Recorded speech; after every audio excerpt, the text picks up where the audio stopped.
My Kilnochi escort had to go back home. I respected their decision. They asked if I wanted to go back with them, but I declined. My mission wasn't quite finished. Some Mongu helped me to the mainland, for some coin, of course. They told me about a city of gold that was home to a race of bird people known as the Macawya. I had to find out for myself. I struggled to find my way through the jungle, and thought I was going to be something's lunch.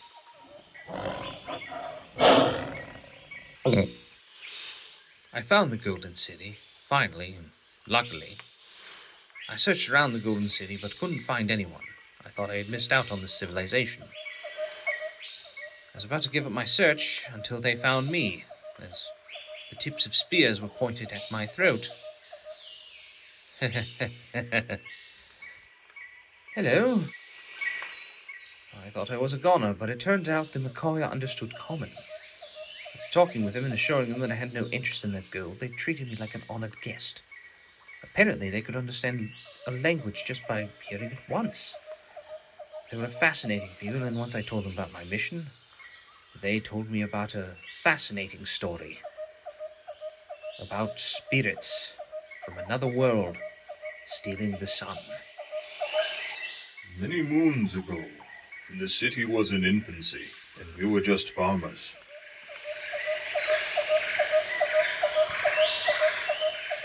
It was a day like any other, where all worked in the hot sun. Our people gathered the crops and cared for the animals before the slaughter.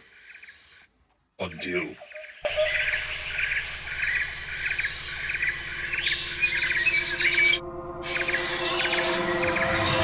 something covered the sun.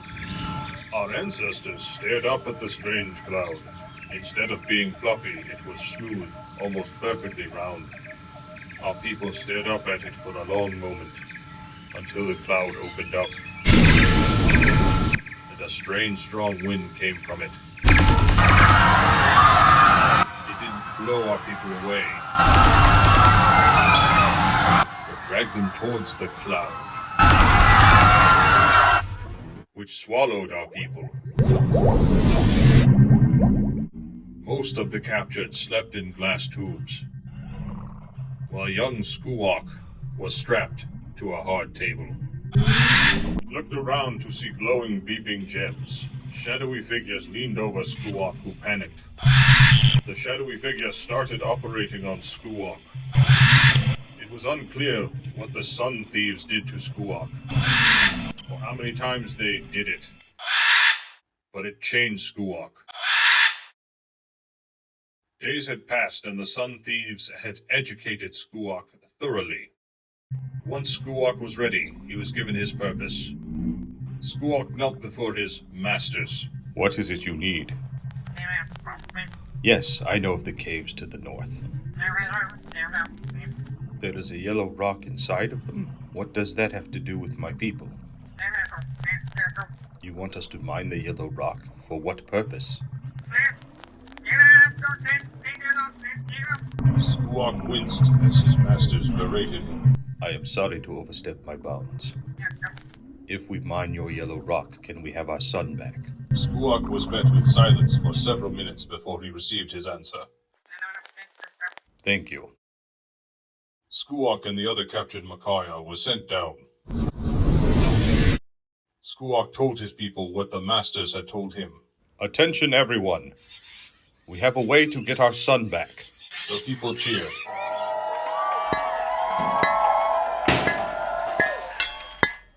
Our people began mining immediately. Skuwok and the other captured Macawya were made overseers by their masters. The work was grueling, and the miners were starting to drop.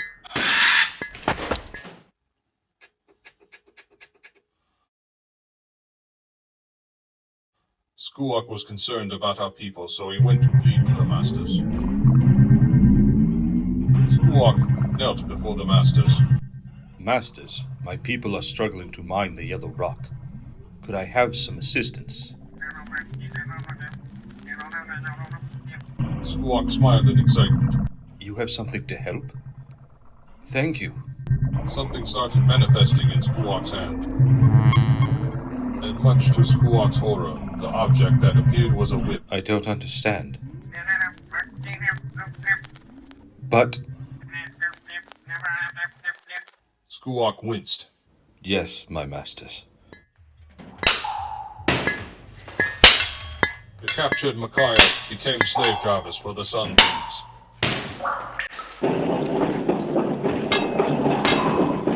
The old Macawya was pushing a mining cart.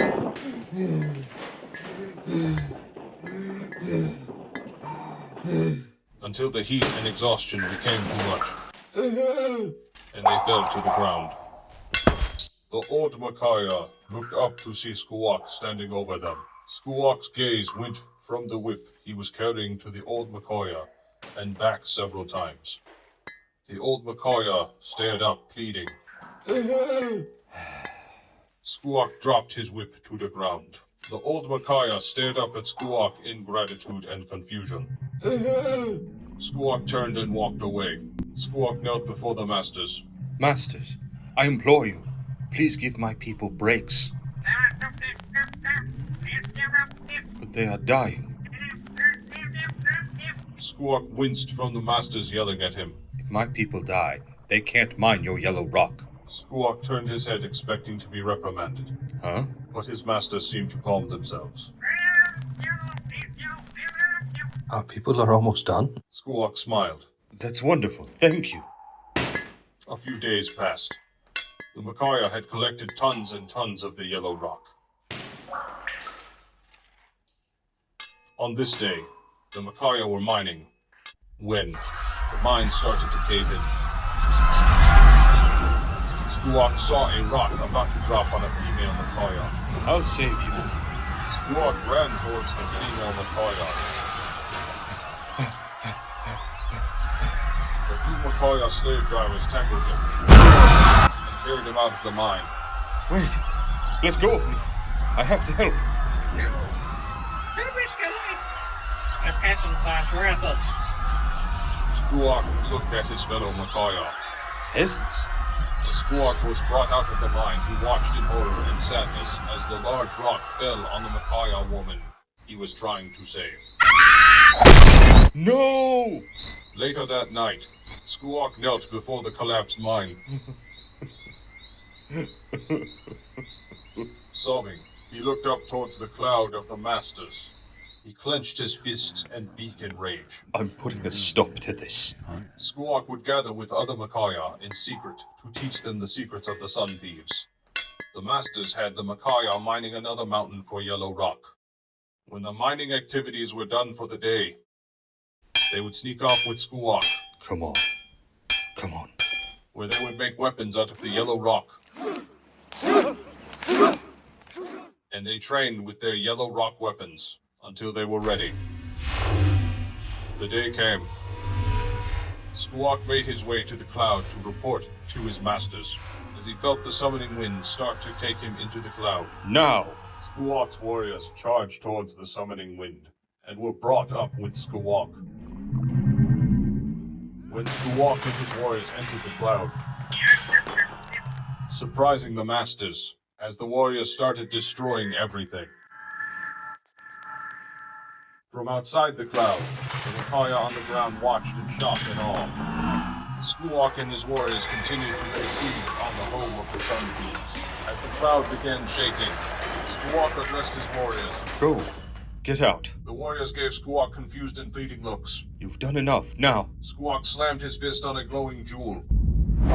go. The floor of the cloud opened up, and the summoning wind brought the Macawya warriors down.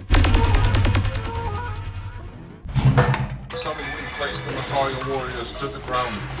Back on the cloud, Skuok stood over one of his masters. It was the first time he got a good look at one of them. The master was a skinny creature with a large head and large black eyes. Its skin was gray and thin, and it had no nose. It waved its hands at Skuok in the universal sign of "Don't hurt."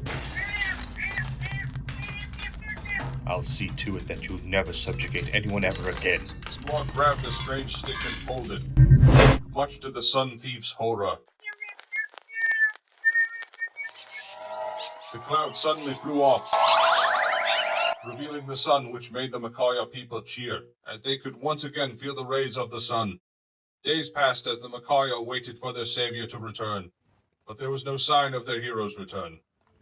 The Macawya people had mined much of the yellow rock for the sun thieves, but since they were gone, they decided to build a city to honor their hero, and it was called Sku-Ok-Tukadal. This was to commemorate the man who brought back the sun. Beautiful story that explained the origins of such a beautiful city. It was unbelievable. I was fascinated to hear about the creatures from another world. This book was going to be great, but there were still more stories to find.